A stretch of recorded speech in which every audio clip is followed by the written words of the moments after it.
अस्सलाम वालेकुम नाज़रीन, आप देख रहे हैं प्रोग्राम पब्लिक ओपिनियन और मैं हूं अली डार। इंडिया सफारती, दिफाई और बयानिए की जंग समेत तमाम महाजों पर नाकाम हो रहा है। पाकिस्तान की बरवक्त और ठोस हिकमत अमली, जारहाना जवाबात और इकदामात ने मोदी को बैक फुट पर ला खड़ा किया है। आज ना तो अक़वाम मुत्तहिदा और ना ही उसके करीबी हलीफ मोदी की बातों और दावों पर यकीन करने को तैयार है और ना ही उसे किसी जारहाना इकदाम उठाने में सपोर्ट किया जा रहा है। अक़वाम मुत्तहिदा के बंद कमरा इजलास में भी तमाम अहम ममालिक ने भारत को न सिर्फ सिंध-तास मुआहदे का एहतराम करने की नसीहत की है, बल्कि मसला कश्मीर हल पर भी जोर दिया गया है। इसके बावजूद मोदी हुकूमत सिंध-तास मुआहदे और पानी की छेड़छाड़ के मंसूबे से पीछे नहीं हट रही। वो पानी को नफसियाती हथियार के तौर पर इस्तेमाल करने की कोशिश कर रहे हैं और इसीलिए भारत ने वक्त से पहले बगलियार डैम के पहले स्पेलवेज बंद किए। पानी के बहाव को 24 घंटे तक महदूद किया गया और बाद में पानी की रवानी को बहाल कर दिया गया।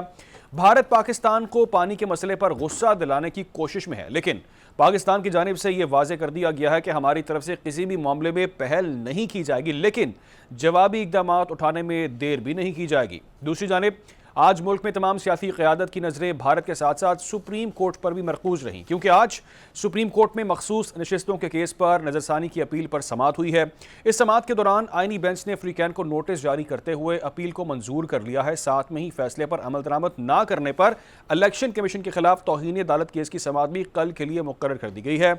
इस केस में दो जजेस जस्टिस आयशा ए मलिक और जस्टिस अकील अब्बासी ने इस अपील को मुस्तरद कर दिया, जिसके बाद उन दो जजेस को बेंच से अलहदा कर दिया गया है। अब इस केस की समाअत कल आईनी बेंच के बाकी जजेस करेंगे और इस केस का फैसला मुल्क के मुस्तकबिल की सियासत का तयन भी करेगा, क्योंकि अगर इस केस का फैसला हुकूमत के हक में आया तो वो पहले से कहीं ज़्यादा मजबूत हो जाएगी और इसके बाद इसे किसी भी आईनी तरमीम के लिए किसी बैसाखी की ज़रूरत नहीं रहेगी। आज के प्रोग्राम में इन दोनों टॉपिक्स को हम डिस्कस करेंगे। जो मेहमान हमारे साथ हैं, जो हमारे एनालिस्ट हैं, उनसे आपका तारुफ करवा दें। रिजवान रजी साहब हमारे साथ आज होंगे, अनवर रजा साहब हमें ज्वाइन कर चुके हैं, सकलैन इमाम साहब भी साथ होंगे आज, और इसके साथ साथ माहिर कानून जहांगीर जुनून साहब भी हमें कुछ देर में ज्वाइन करेंगे। आगाज़ में आपसे करूँगा अनवर रजा साहब, ये कहिएगा कि मखसूस नशिस्तों का जो मामला है उस पर अब ये बात की जा रही है कि इस पर अमल दरामद आखिर क्यों नहीं हुआ। इस तमाम तर सूरत हाल पर हमने देखा कि इस पर अमल नहीं होता। अगर अमल नहीं किया गया तो नज़रसानी कैसे दायर कर दी गई? अली, बहुत शुक्रिया आपका। देखिए, मुल्क के बड़े संगीन मसाइल हैं और डेफिनेटली ये पॉलिटिकल पार्टीज़ का मामला है और ये भी बड़ा इंपॉर्टेंट है। अगर हमने जमहूरी निज़ाम को आगे बढ़ाना है तो उसके लिए हमें इस तरह के जो केसेस हैं उनका फौरी फैसला करना पड़ेगा। आपकी बात ये दुरुस्त है कि कल तौहीन अदालत के लिए इलेक्शन कमीशन को भी तलब किया गया है। लगता यह है इस सारी सूरत हाल के बाद, देखिए, नज़रसानी के जो अपील्स मुस्तरद की गई थी उन दोनों जजेस हजरात को भी इस बेंच से अलग कर दिया गया, तो इन चीज़ों को कंट्रोवर्शियल किया जाता है। मैं नहीं समझता कि इस मौके पर इस तरह की कोई जो चीज़ें हैं वो सामने आनी चाहिए।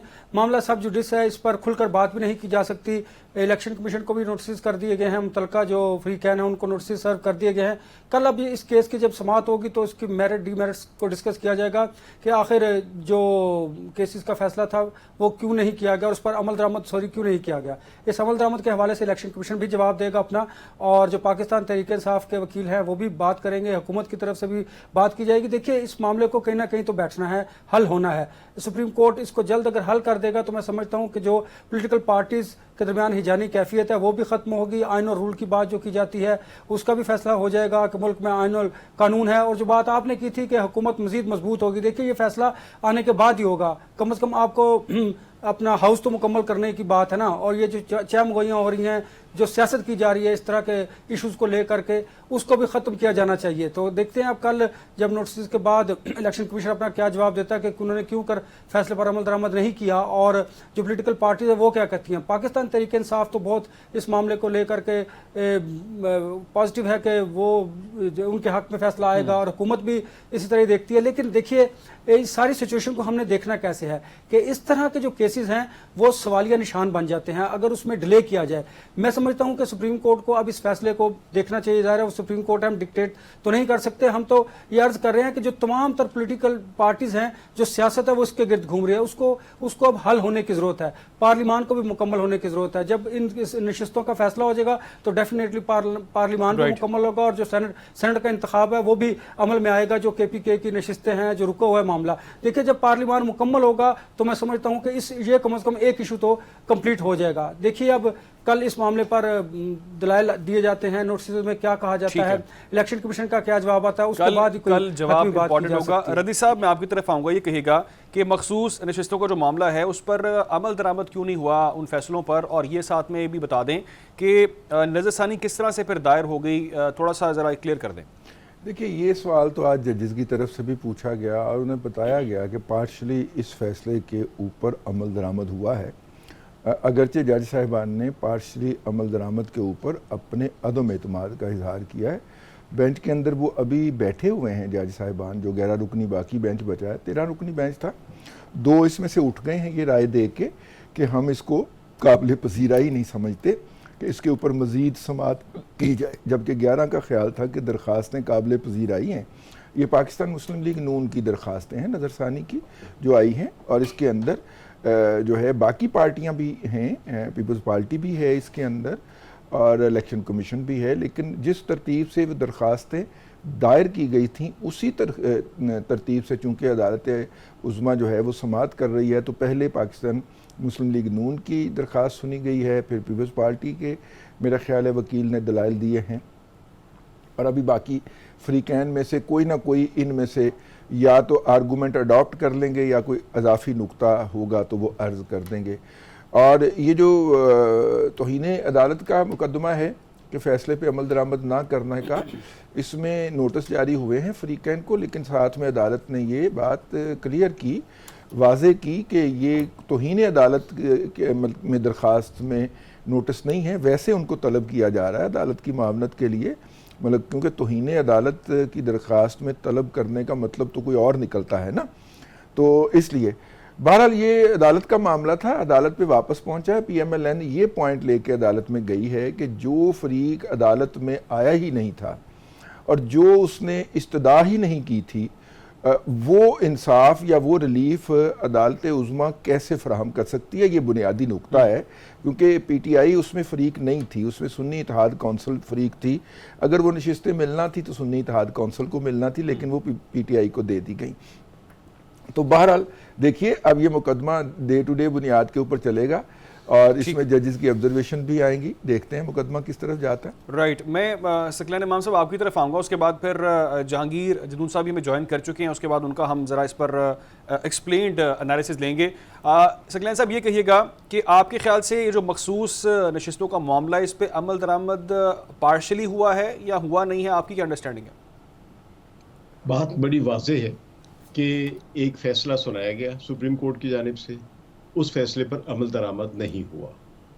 पार्शली कोई चीज़ नहीं होती अदालत में, कानून एक फ़ैसला सुना देता है और उसको फ़ैसले को अमल दरामद होना चाहिए या उसको चैलेंज करना चाहिए था। पहले चैलेंज किसने किया है?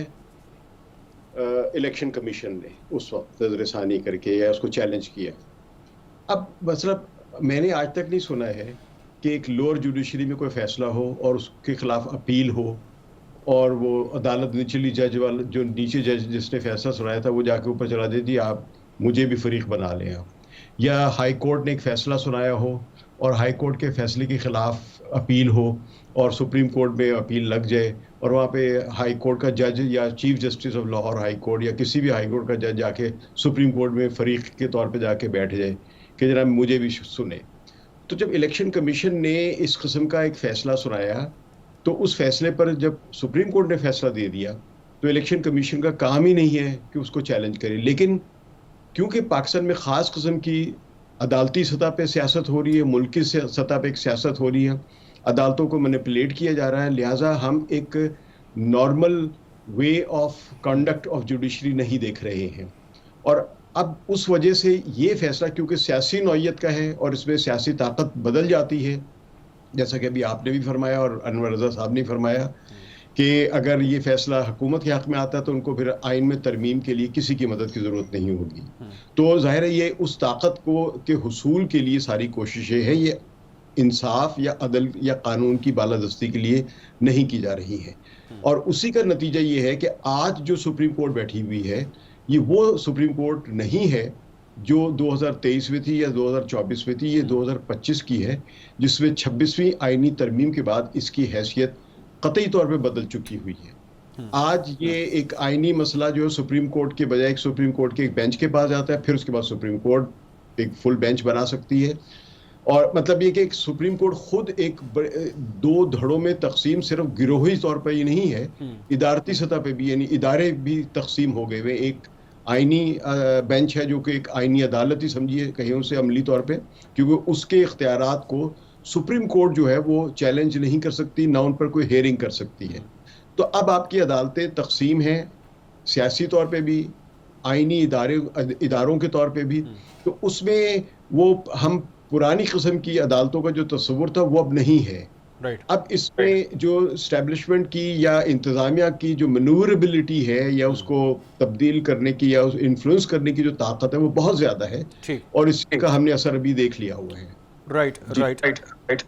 ठीक है, जहांगीर जुलूस साहब, मैं आपकी तरफ आऊँगा और ये चीज़ आप ज़रा बेहतर इसलिए हमें एक्सप्लेन कर पाएंगे क्योंकि आप माहिर कानून हैं, आपकी एक्सपर्टी है। ये कहिएगा कि एक तो मखसूस नशिस्तों पर अमल दरामद क्यों नहीं हुआ, ये क्लियर कर दें। दूसरा, नज़रसानी अपील दायर हो जाती है, और एक और अहम मामला ये है कि 2 जजेस आज हमने देखा कि जिन्होंने इख्तलाफ किया, जिन्होंने एतराज़ किया, जिन्होंने अपीलें मुस्तरद की, वो बेंच से अलग हो गए हैं। तो ज़रा टेक्निकलिटीज़ के हवाले से बताएं कि अलग किस बुनियाद पर होते हैं, क्यों होते हैं, क्या प्रोसेस होता है? बहुत शुक्रिया। देखें, पहली बात तो ये है कि ये जो इनका रिज़र्व सीट का केस था, ये 26वीं आईनी तरमीम से पहले का चल रहा है, और 26वीं आईनी तरमीम मेरे ख्याल में बाद में आई है। उसकी वजह यह है कि जो 26वीं आईनी तरमीम है, इसमें तकरीबन जो है मुल्क के अंदर एक जो जुडिशल स्ट्रक्चर है और ढांचा है वो भी तब्दील हो चुका है। हमारे मुल्क के अंदर जो डेमोक्रेटिक नॉर्म्स जो हैं उनकी कदर नहीं की जाती। कि 2018 में भी जो गवर्नमेंट आई थी तो उन्होंने आखिर में ये प्लान कर लिया था कि अगले 5 साल भी हम ले लेंगे, और वो पूरी एक इस्टेब्लिशमेंट और जो भी वक्त की गवर्नमेंट थी उन्होंने एक स्ट्रेटजी निकाली कि किस तरह होगा आगे 10 साल। तो ये जब तक आप एक पॉलिटिकल गवर्नमेंट दूसरे का 5 साल का मैंडेट तस्लीम करे, अपनी बारी का इंतज़ार करे, और पेयरली जो चोज़न रिप्रेजेंटेटिव होते हैं वो इलेक्शन जो है फेयर हो, उसके बाद जो है मुल्क जो है वो डेमोक्रेटिकली आगे जा सकता है। अभी अब देखें ना, अब इस मुल्क के अंदर रूल ऑफ लॉ, आइन और डेमोक्रेसी चूँ चूँ का मरबा बन चुका है। अब ये एक बंदा जो है वो अगर बाहर आता है तो वो गवर्नमेंट को डिस्टेबलाइज करता है, वो चल ही नहीं था। अब देखें ना, उसके लिए भी चाहिए कि अगर चलो इन्होंने, आपने 2018 में एक मैंडेट ले लिया था तो वो चुप कर गए, उन्होंने फिर भी कहा जी आए चार्टर ऑफ इकानमी करते हैं, चलते हैं, लेकिन आप उनके साथ नहीं बैठे। अगर बकौल आपके एलिजिडली अगर अभी भी इलेक्शन में गड़बड़ हुई है और उन्होंने कोई मैंडेट में अगर आगे पीछे किया है, लेकिन आप इस निज़ाम को जो भी है, अच्छा है बुरा है, डेमोक्रेटिकली अगर चलने दें तो फिर आगे जाके कोई बैठ के पार्लियामेंट के अंदर किसी तस्वीर निकल सकता है। अब ये मामलात इस मुल्क के अंदर ऑर्डनरी कोर्स ऑफ जो बिज़नेस है उसमें नहीं चल रहे। तो अब इसमें इस मुल्क को चलाने के लिए एक नया जो है रजीम, एक हाइब्रिड रजीम, एक हाइब्रिड प्लस रजीम जो है वो काम कर रहा है कि अदालतों में क्या करना है। अदालतें और जो इस्टेब्लिशमेंट है, जब तक वो गवर्नमेंट एक पेज में नहीं होगी मुल्क आगे नहीं चल सकता, या मुल्क इस तरह से जो भी चल रहा है नहीं चलाया जा सकता। तो ये आईनी जो अपनी तरमीम की गई, ये भी उसी का नतीजा थी। अभी जो रिज़र्व सीट का केस है ये भी इसी का नतीजा है कि जब तक पार्लियामेंट के अंदर मेजॉरिटी नहीं होगी तो वो अपनी मर्जी से तरमीम नहीं कर सकते। देखना, आइन के अंदर तो कैटेगोरिकली लिखा हुआ है कि प्रोपोर्शनल रिप्रेजेंटेशन के जितने MNA जिस पार्टी के होंगे उसी के हिसाब से, उसी के तनासब से उसको सीटें मिलेंगी। और ये जब फैसला किया गया था तो इसमें इवन जो वर्स्ट जो PTI समझती थी काजी फाइसा को, उसने भी आलमोस्ट उनके हक में ही फैसला दिया था, लेकिन टेक्निकलिटीज़ की बिना पे कुछ चीज़ों में उसने डिफर किया था। तो ये पूरी फुल कोर्ट ने किस्म का 2 जजों के अलावा जिन्होंने कहा था ये मेंटेनेबल नहीं है, या ये सीटें दूसरे जस्टिस मोहम्मद अमीन और दूसरे एक आपने जो मंदोखेल साहब है, बाकी तो यूनानिमसली 11 जजों ने कहा था कि सीटें जो है प्रोपोर्शनल रिप्रेजेंटेशन के हिसाब से, या 8 जजों ने बिल्कुल कैटेगोरिकली कहा था ये कि ये PTI की सीटें बनती है, उन्होंने सुन्नी इत्तेहाद का भी नहीं कहा था।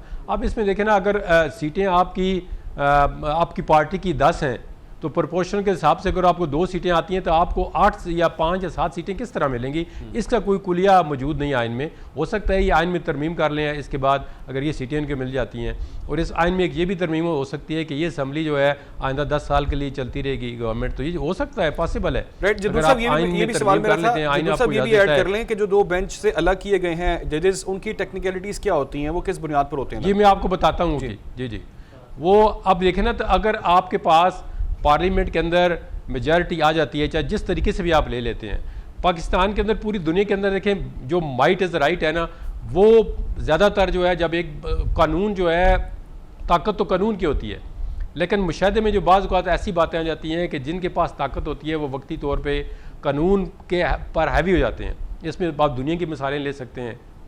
सारी दुनिया ने इज़राइल को कहा जी गज़ा के अंदर आप जुल्म कर रहे हैं, इंटरनेशनल लॉ की धज्जियाँ बिखेर रहे हैं, लेकिन हम उसको कुछ भी नहीं कर सकता, अमेरिका का कुछ नहीं कर सकता। इसी तरह जिस मुल्क के अंदर इस्टेब्लिशमेंट स्ट्रांग होती है, अगर जुडिशरी भी उनके साथ मिल जाए तो उसका कोई बंदा कुछ भी नहीं कर सकता जब तक पोलिटिकल पार्टीज़ अंदर से ऑनेस्टली एक दूसरे के साथ तावन न करे। तो हमारा मुल्क जो है अभी वो चल रहा है, ये फेयरली डेमोक्रेटिक स्टेट के तौर पे नहीं चल रहा है। इसमें ये है कि एक निज़ाम को आपने चलाना है, एक निज़ाम खड़ा है, इसको चलाना है, तो इसके अंदर से ही बेनिफिट आपने लेने हैं।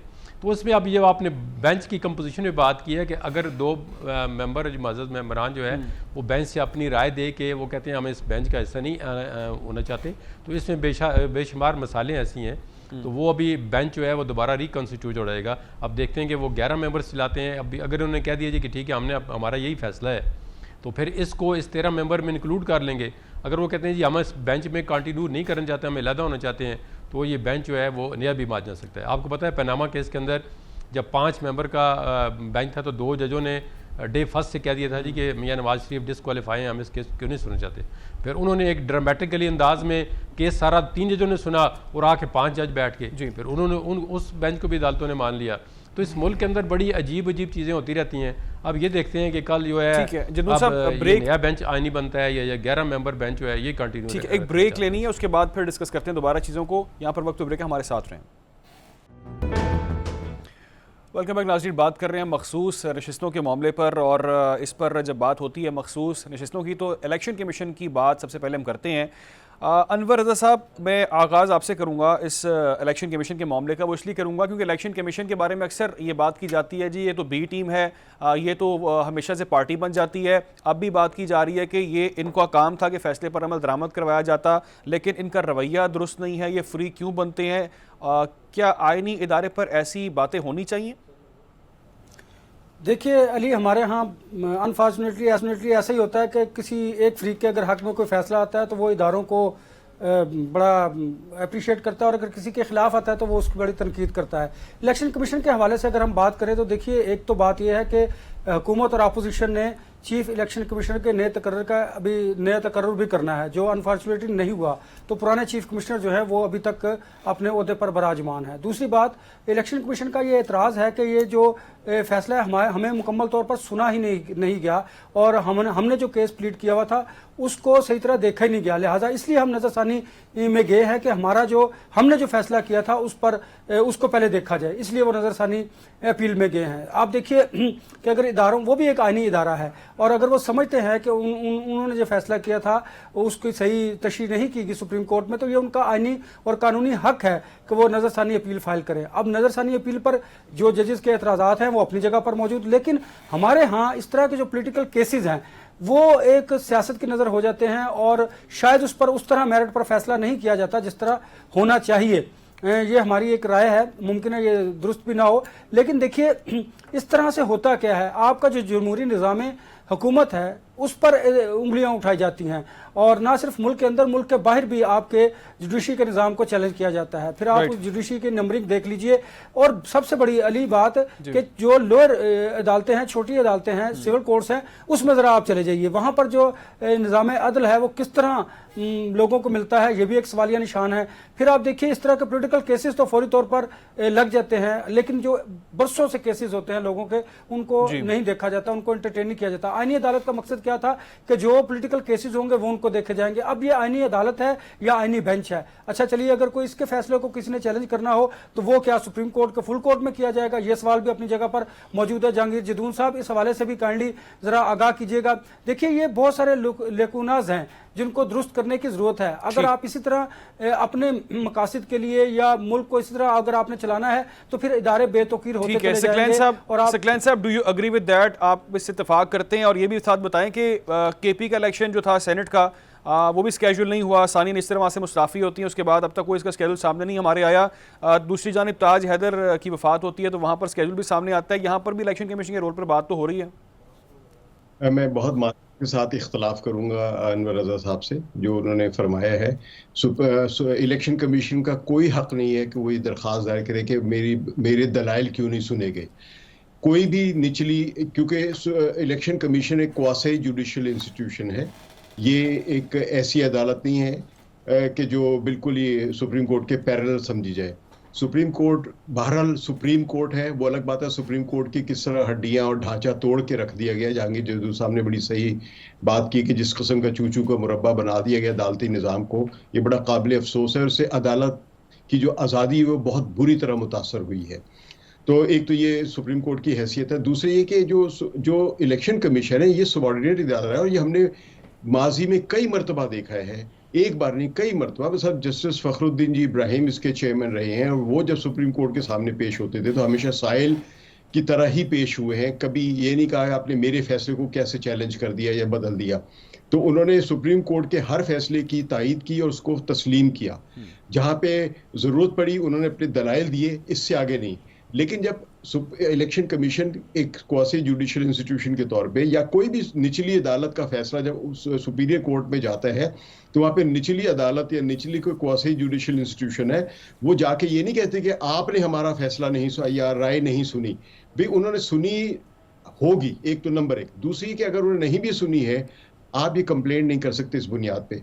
कोई साइल बनेगा बस इस मौके पे, जिस तरह मुस्लिम लीग नून गई है या पीपल्स पार्टी गई है या कोई भी सियासी जमात जो है जो मुतासर हो रही है सुप्रीम कोर्ट के किसी फैसले से, वो किसी भी फैसले निचली अदालत के फैसले को चैलेंज कर सकती है और नजर सानी की भी दरख्वास्त दे सकती है। लेकिन नजर सानी पर भी कुछ हुदूद हैं, हर फैसले को नजर सानी का मौका नहीं मिलता है। तो इसमें ये बड़ी बुनियादी चीज। दूसरा ये है कि भाई इस वक्त जिस तरह का आपने सियासी माहौल बना दिया है, इसमें जमहूरियत की वो क्या कहते हैं साख बरकरार नहीं रखती, जमहूरियत खत्म हो चुकी हुई है। जिस तरह लोगों को अगवा किया जा रहा है, उठाया जा रहा है, बंद किया जा रहा है। अब आपने सेनेट के इलेक्शंस की बात की, बड़ी खुली धांधली है।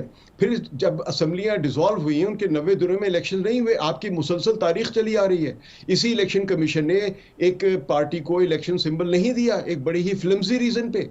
तो ऐसे में अब आप ये जमहूरियत और आइन का तो आपने शिराजा बखेर दिया है। मुझे जो सबसे बड़ा खौफ ये है कि इस मुल्क को, बल्कि किसी भी एक महजब मुल्क को, बगैर इवन यहाँ तक कि कम महजब मुल्क को भी आइन ही जो मजबूत रख सकता है। अगर आइन नहीं रख सकेगा फौज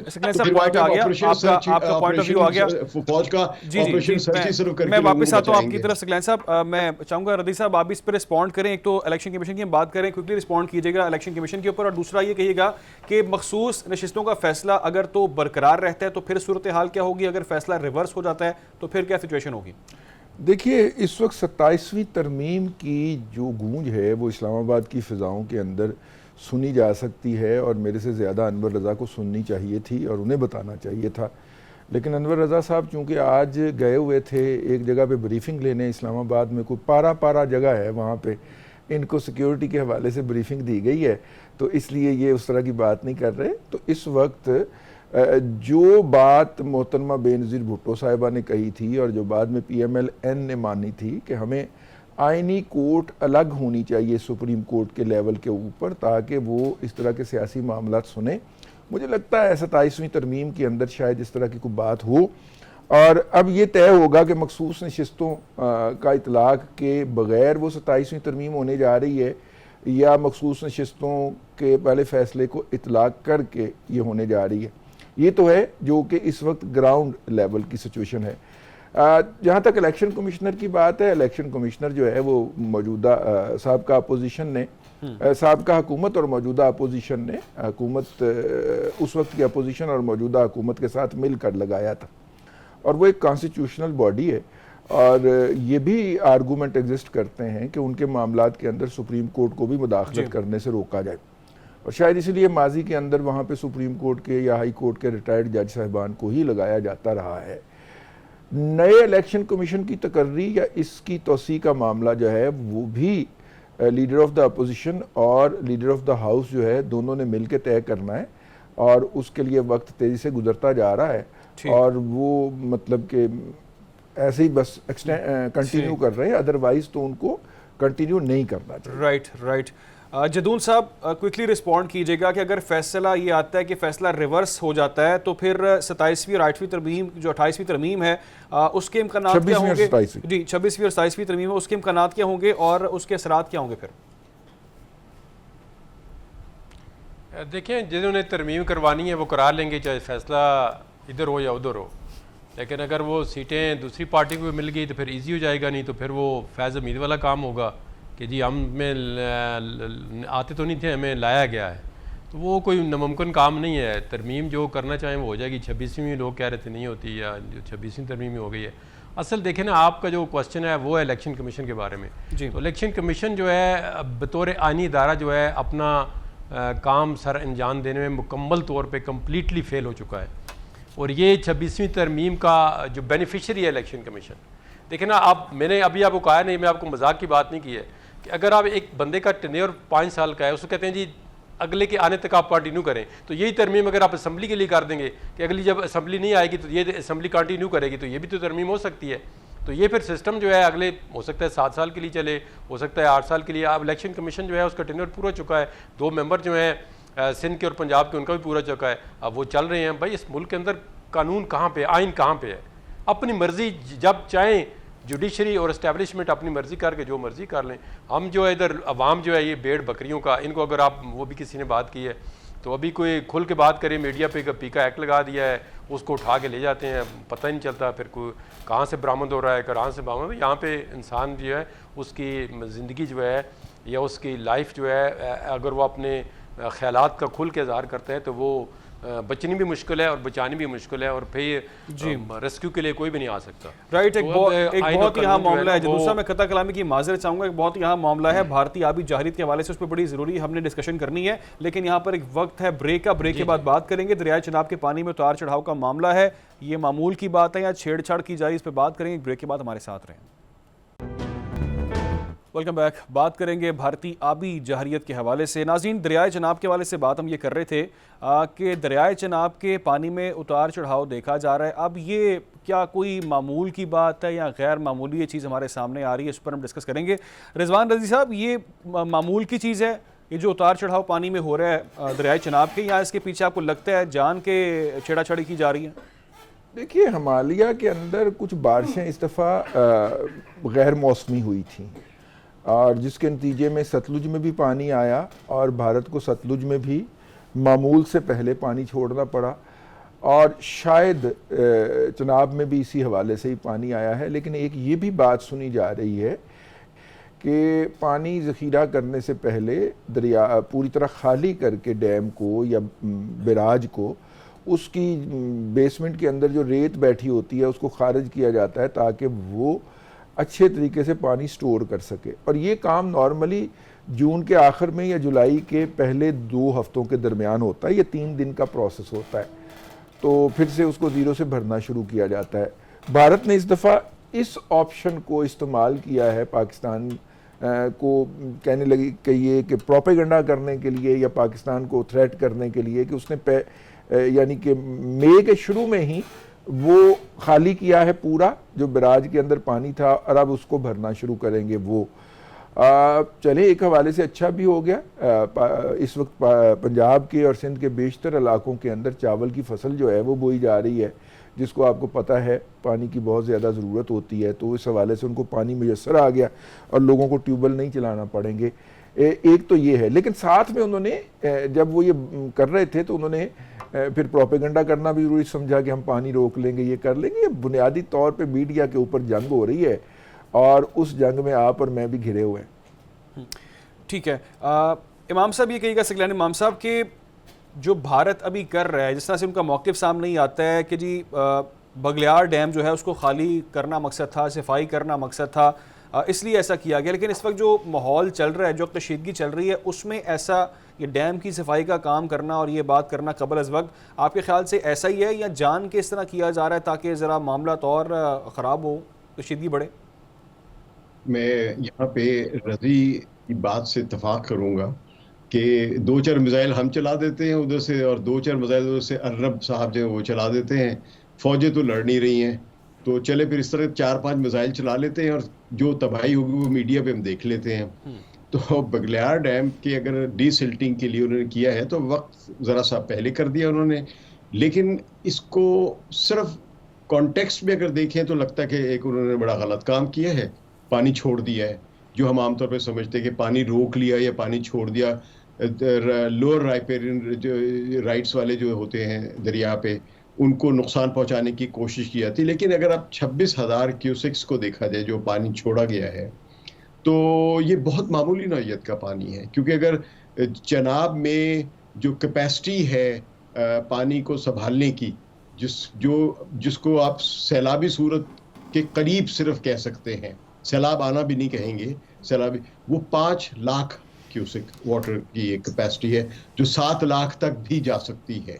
लेकिन 7 लाख तक पहुंचते पहुंचते खतरात बढ़ चुके होते। 5 लाख बड़ी आसानी के साथ ये क्यूसेक वाटर रिवर चनाब जो संभाल सकता है। जेहलुम भी को तकरीबन 3 लाख आराम से संभाल सकता है पानी।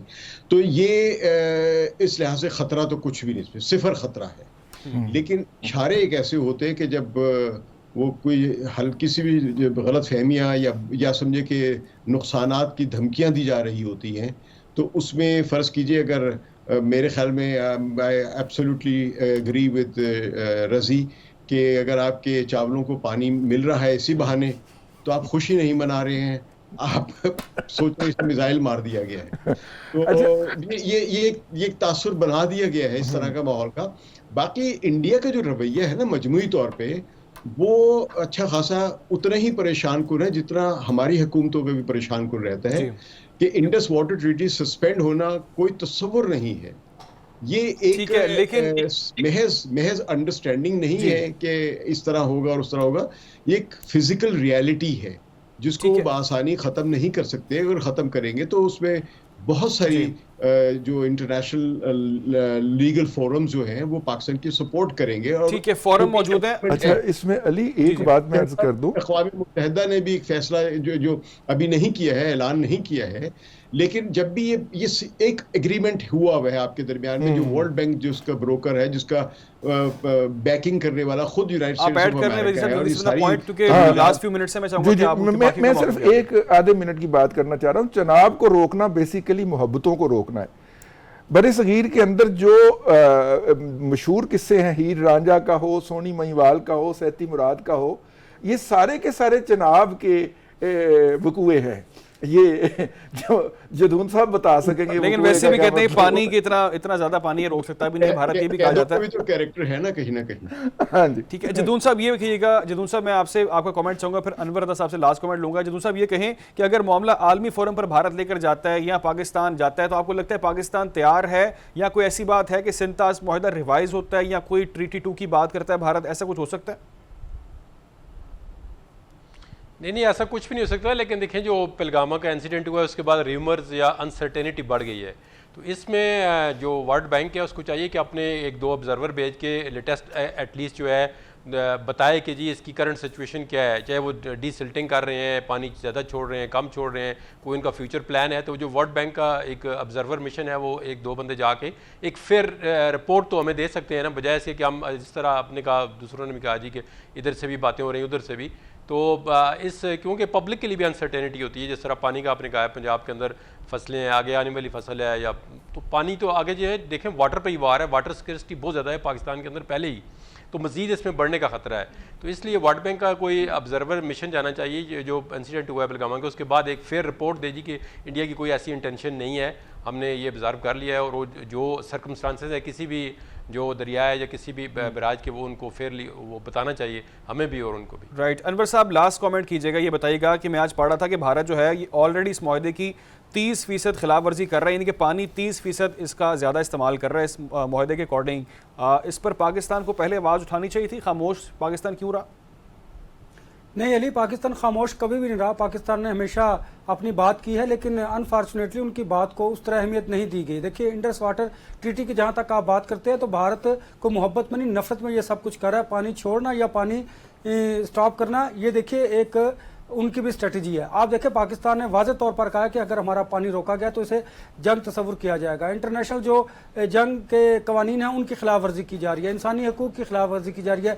जो माइंड सेट है ना मोदी, उससे कुछ भी तवक्को किया जा सकता है। पाकिस्तान ने अब तक जो सिफारती सतह पर बड़ी कामयाबी हासिल की है, भारत को किसी न किसी हद तक तनहा कर दिया है, क्योंकि पाकिस्तान ने दुनिया में ये बताया है, दुनिया को बताया है कि आबी जारी तो या जंगी जुनून हो, ये मोदी की तरफ से किया जा रहा है और तमाम दुनिया के मालिक इस बात पर सहमत है और वो कहते हैं कि पाकिस्तान जो है वह जिम्मेदाराना मुल्क है और पाकिस्तान खित्ते में अमन के क़याम के लिए बड़ा किरदार अदा कर रहा है और भारत खित्ते में अमन के क़याम के लिए मसला बना हुआ है। लिहाजा जो पानी छोड़ना, और इस मुतालिक तो आपने मोदी के स्टेटमेंट सुने होंगे, जलसों में भी उन्होंने कहा है कि पाकिस्तान को बूंद बूंद से तरसवा देंगे। तो फिर मुझे बताइए, तो ये इस तरह नहीं है कि वो बिल्कुल एक प्लान के तहत कर रहे हैं। मुझे याद है पहलगाम वाक़े का जो हम जिक्र करते हैं, उसका शायद मकसद यही था कि इंडस वाटर ट्रीटी जो है उसको सस्पेंड करना और पाकिस्तान के पानी को रोकना। लिहाजा उस वाक़े का कोई ना कोई मकसद तो जरूर होगा, वो मकसद सामने नजर आया। इससे पहले जो इस तरह के वाक़यात थे उसके भी मकासद थे जो हमने देखे। रद्दी साहब, पाकिस्तान को फिक्रमंद होने की जरूरत नहीं है, छेड़छाड़ करता रहे भारत जो कर रहा है। लास्टली भारत के मोदी के माइंडसेट को समझने के लिए हमें नेतन्याहू का माइंड पढ़ना पड़ेगा, और मोदी वही कुछ करना चाहता है जो नेतन्याहू ने गजा में किया है, और हम गजा नहीं है, हो भी नहीं सकते। लेकिन मोदी साहब के तमाम रवैये जो हैं, ये उनकी इस्टेब्लिशमेंट के जो रवैये हैं, बिल्कुल वहाँ पर गजा, यहाँ पर पाकिस्तान है, जवाब मुख्तलिफ मिलेगा। बहुत शुक्रिया रिजवान साहब आपका, अनवर रज़ा साहब आपका, और सकलैन इमाम साहब आपका, जहांगीर जिन्नू साहब आपका बहुत शुक्रिया। नाज़रीन, प्रोग्राम का वक्त खत्म हुआ, मुझे इजाज़त में, ख्याल रखें, अल्लाह हाफ़िज़।